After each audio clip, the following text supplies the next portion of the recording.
ಮಹಾಲಕ್ಷ್ಮಿಯನ್ನ ಭೀಕರವಾಗಿ ಪಾಪಿ ಕೊಂದಿದ್ದ. 52 ತುಂಡುಗಳನ್ನಾಗಿ ಮಾಡಿ ಫ್ರಿಡ್ಜ್ನಲ್ಲಿ ಇಟ್ಟು ಬೆಂಗಳೂರಿಗರನ್ನೇ ಬೆಚ್ಚಿ ಬೀಳಿಸಿದ್ದ.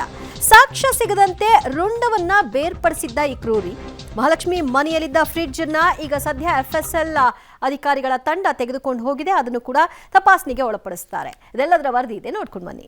ಇಡೀ ಸಿಲಿಕಾನ್ ಸಿಟಿ ಬೆಂಗಳೂರನ್ನೇ ಬೆಚ್ಚಿ ಬೀಳಿಸಿದ್ದ ಮಹಾಲಕ್ಷ್ಮಿ ಕೊಲೆ ಪ್ರಕರಣಕ್ಕೆ ದಿನಕ್ಕೊಂದು ತಿರುವು ಸಿಗ್ತಾ ಇದೆ. ಸುಂದರಿ ಮರಣೋತ್ತರ ಪರೀಕ್ಷೆ ನಡೆಸಿದ ವೈದ್ಯರಿಗೆ ಶಾಕ್ ಆಗಿದೆ.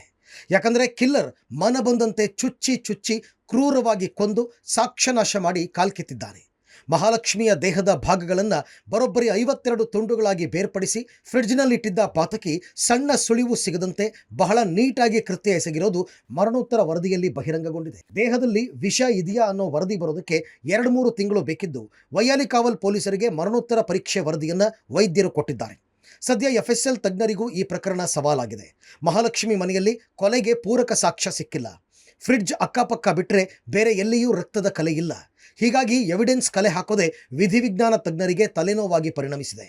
ವೈಯಾಲಿಕಾವಲ್ನಲ್ಲಿ ನಡೆದಿರುವಂಥ ಮಹಾಲಕ್ಷ್ಮಿಯ ಬ್ರೂಟಲ್ ಮರ್ಡರ್ ಪ್ರಕರಣದ ಪೋಸ್ಟ್ ಮಾರ್ಟಮ್ ಅನ್ನು ಬೋರಿಂಗ್ ಆಸ್ಪತ್ರೆಯ ವೈದ್ಯರು ಮಾಡಿದ್ದು, ಈಗಾಗಲೇ ಪ್ರಕರಣದಲ್ಲಿ ಆಕೆಯ ವಿಷದ ಕಂಟೆಂಟ್ ಇದೆ ಆ ಬಾಡಿಯಲ್ಲಿ ಅನ್ನುವಂಥದ್ದನ್ನು ವರದಿ ಕೊಡಲಿಕ್ಕೆ 2-3 ತಿಂಗಳ ಕಾಲಾವಕಾಶ ಬೇಕು. ಹಾಗಾಗಿ ಪೋಸ್ಟ್ ಮಾರ್ಟಮ್ ರಿಪೋರ್ಟನ್ನು ವೈದ್ಯರು ಈಗಾಗಲೇ ವೈಯಾಲಿಕಾವಲ್ ಪೊಲೀಸರಿಗೆ ಕೊಟ್ಟಿದ್ದಾರೆ. ಅದರ ಜೊತೆಗೆ FSL ಟೀಮ್ಗೆ ಘಟನಾ ಸ್ಥಳದಲ್ಲಿ ಪೂರಕವಾದ ಸಾಕ್ಷ್ಯಗಳು ಸಿಗದ ಕಾರಣ ಈ ಒಂದು ಪ್ರಕರಣದಲ್ಲಿ ಹಂತಕನ ಬಗ್ಗೆ ಸಾಕ್ಷ್ಯ ಕಲೆ ಹಾಕೋದು FSL ತಂಡಕ್ಕೆ ದೊಡ್ಡ ಸವಾಲಾಗಿ ಪರಿಣಮಿಸಿರುವಂಥದ್ದು. ವೈಯಾಲಿಕಾವಲ್ನಲ್ಲಿ ಮಹಾಲಕ್ಷ್ಮಿಯನ್ನ ಪೀಸ್ ಆಗಿ ಕೊಂದವ ತಲೆಮರೆಸಿಕೊಂಡಿದ್ದು, ಪೊಲೀಸರ ಪ್ರಾಥಮಿಕ ತನಿಖೆಯಲ್ಲಿ ಹಂತಕ ಪಶ್ಚಿಮ ಬಂಗಾಳದ ಕಡೆ ಎಸ್ಕೇಪ್ ಆಗಿರುವ ಮಾಹಿತಿ ಲಭ್ಯವಾಗಿದೆ.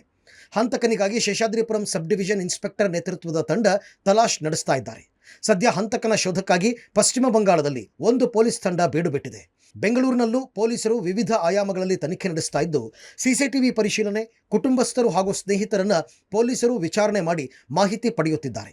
ಆದಷ್ಟು ಬೇಗ ಆರೋಪಿಯನ್ನ ಬಂಧಿಸುವ ಸಾಧ್ಯತೆ ಇದೆ.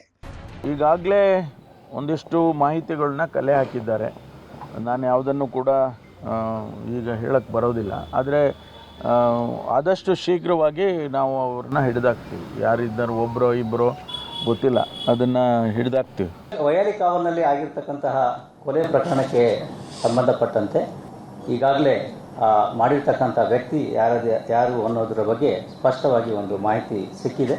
ಆತನನ್ನು ಪತ್ತೆ ಹಚ್ಚತಕ್ಕಂಥ ಮತ್ತು ಬಂಧಿಸ್ತಕ್ಕಂಥ ಕಾರ್ಯ ಪ್ರಗತಿಯಲ್ಲಿದೆ. ಆದಷ್ಟು ಶೀಘ್ರ ಆತನ ಬಂಧನವನ್ನು ಮಾಡಲಾಗ್ತದೆ. ಬಂಧನ ಮಾಡಿದ ನಂತರ ಈ ವಿಷಯದ ಬಗ್ಗೆ ಆತನ ಕೂಲಂಕುಷ ವಿಚಾರಣೆಯಿಂದ ನಾವು ಹೆಚ್ಚಿನ ಮಾಹಿತಿಯನ್ನು ಕೊಡ್ಬೋದು.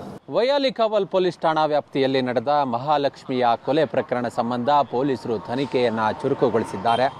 ಹಂತಕ ಮಹಾಲಕ್ಷ್ಮಿಯ ಮೃತದೇಹವನ್ನು 50ಕ್ಕೂ ಹೆಚ್ಚು ಪೀಸ್ಗಳನ್ನಾಗಿ ಮಾಡಿ ಫ್ರಿಜ್ನಲ್ಲಿಟ್ಟಿದ್ದ. ಹೀಗಾಗಿ ಈ ಹಂತಕ ಯಾರು ಅನ್ನೋದರ ಸುಳಿವನ್ನು ಪತ್ತೆ ಮಾಡಲಾಗಿದೆ. ಸದ್ಯ ಆತ ಪಶ್ಚಿಮ ಬಂಗಾಳದಲ್ಲಿ ಇರಬಹುದು ಅನ್ನೋ ಶಂಕೆಯ ಮೇಲೆ ಇದೀಗ ಒಂದು ತಂಡವನ್ನು ಪಶ್ಚಿಮ ಬಂಗಾಳಕ್ಕೂ ಕೂಡ ಕಳಿಸಲಾಗಿದೆ. ಇನ್ನು ರಾಜ್ಯದಲ್ಲಿ ಶೇಷಾದ್ರಿಪುರಂ ಸಬ್ ಡಿವಿಷನ್ನ ACP ಪ್ರಕಾಶ್ ರವರ ನೇತೃತ್ವದಲ್ಲಿ ತಂಡಗಳನ್ನು ರಚನೆ ಮಾಡಲಾಗಿದೆ. ಕಾಲ್ ಲೊಕೇಶನ್ ಇರ್ಬೋದು, ಮೊಬೈಲ್ನ CDR ಇರ್ಬೋದು, ಹೀಗೆ CCTVಗಳ ಪರಿಶೀಲನೆ ಇರಬಹುದು. ಹೀಗೆ ವಿವಿಧ ಆಯಾಮಗಳಲ್ಲಿ ಹಂತಕನ ಬಂಧನಕ್ಕಾಗಿ ಇದೀಗ ಪೊಲೀಸರು ಬಲೆ ಬೀಸ್ತಿದ್ದಾರೆ. ಎಲ್ಲ ತಂಡಗಳು ಪೊಲೀಸ್ ಇಲಾಖೆಯಲ್ಲಿ ಇದೀಗ ಆತನನ್ನು ಪತ್ತೆ ಮಾಡಲೇಬೇಕು, ಬಂಧನವನ್ನು ಮಾಡಲೇಬೇಕು ಅನ್ನೋ ನಿಟ್ಟಿನಲ್ಲಿ ಹಗಲು ಇರುಳು ಶ್ರಮಿಸ್ತಿದ್ದಾರೆ. ಶೀಘ್ರದಲ್ಲೇ ಬಂಧನವನ್ನು ಮಾಡೋ ವಿಶ್ವಾಸವನ್ನು ಕೂಡ ಪೊಲೀಸರು ವ್ಯಕ್ತಪಡಿಸ್ತಿದ್ದಾರೆ. ಇನ್ನು ಮೃತ ಮಹಾಲಕ್ಷ್ಮಿ ಪತಿ ಹೇಮಂತ್ ದಾಸ್ ಕೆಲ ದಾಖಲೆಗಳೊಂದಿಗೆ ವೈಯಾಲಿಕಾವಲ್ ಪೊಲೀಸರ ಮುಂದೆ ಹಾಜರಾಗಿದ್ದರು. ಪೊಲೀಸರ ಪ್ರಶ್ನೆಗಳಿಗೆ ಉತ್ತರಿಸಿ ವಾಪಸ್ಸಾದರು. ಈ ಮಧ್ಯೆ ಪತಿ ಪತ್ನಿ 6 ತಿಂಗಳಿನಿಂದ ದೂರ ಇದ್ದರೂ ಮಹಾಲಕ್ಷ್ಮಿ ಮೇಲಿನ ಪ್ರೀತಿ ಹೇಮಂತ್ಗೆ ಕಡಿಮೆಯಾಗಿಲ್ಲ. ಹಿರಿಯರ ಸಲಹೆಯಂತೆ ಕುಟುಂಬಸ್ಥರ ಜೊತೆ ರಾಮೇಶ್ವರಂಗೆ ತೆರಳಿ ಹೆಂಡತಿಯ ಅಸ್ಥಿ ವಿಸರ್ಜನೆ ಮಾಡಿ ಮುಕ್ತಿಗಾಗಿ ಪ್ರಾರ್ಥಿಸಿದರು. ಇಲ್ಲ ಸರ್, ನನಗೆ ಏನೂ ಗೊತ್ತಾಗಿಲ್ಲ ಸರ್. ಇಲ್ಲ, ಏನೂ ಹೇಳಿಲ್ಲ. ಇನ್ವೆಸ್ಟಿಗೇಷನ್ ನಡೀತಾ ಇದೆ. ಈಗ ರಾಮೇಶ್ವರಂ ಎಂತಕ್ಕೆ ಹೋಗ್ತಾರೆ ಸರ್? ಅಸ್ಥಿ ವಿಸರ್ಜನೆಗೆ ಸರ್. ಪೇನ್ಫುಲ್ ಡೆತ್ ಇತ್ತಲ್ವಾ, ಅದಕ್ಕೆ ಸ್ವಲ್ಪ ಬೇಗ ಆತ್ಮಗೆ ಸ್ವಲ್ಪ.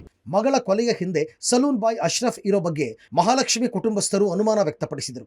ಹೀಗಾಗಿ ಆತನನ್ನ ಸತತ 1 ಗಂಟೆ ಪೊಲೀಸರು ಡ್ರಿಲ್ ನಡೆಸಿ ಮಾಹಿತಿ ಕಲೆ ಹಾಕಿದರು. ಈ ವೇಳೆ ಮಹಾಲಕ್ಷ್ಮಿ ನನಗೆ ಪರಿಚಯ ಇದ್ದದ್ದು ನಿಜ, ಆದರೆ 6 ತಿಂಗಳಿಂದ ಆಕೆ ನನ್ನ ಸಂಪರ್ಕದಲ್ಲಿ ಇರಲಿಲ್ಲ ಅಂತ ಪೊಲೀಸರ ಮುಂದೆ ಅಶ್ರಫ್ ಹೇಳಿಕೆ ಕೊಟ್ಟಿದ್ದಾನೆ.